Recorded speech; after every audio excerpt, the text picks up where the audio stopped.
I was moving up the alley using a briefcase and some crutches, and a young woman walked down.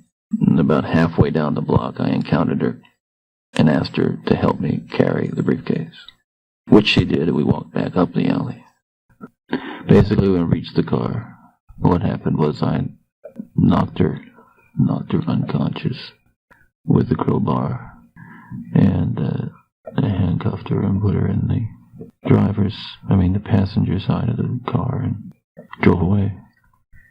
One of the things that makes it among the things that makes it difficult is that at this point she was quite lucid, talking about things.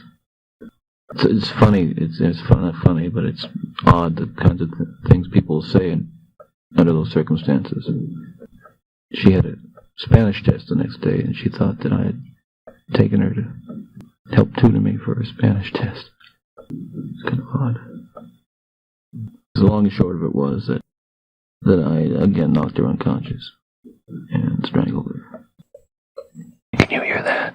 The Hawkins girl's head was severed and taken up the road about 25 to 50 yards and buried in a location about 10 yards west of the road on a rocky hillside.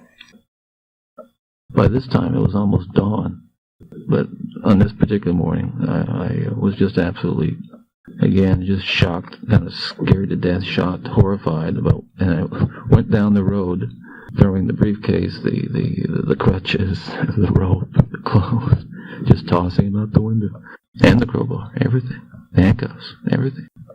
I'd get mad at myself a few weeks later because I'd have to go out and buy another pair.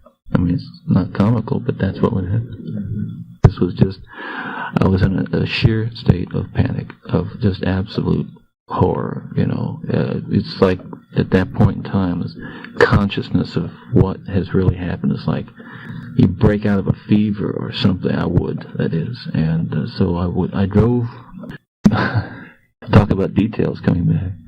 I couldn't find one of the shoes, so I thought it was there, but it wasn't. So I went back. This was the next day.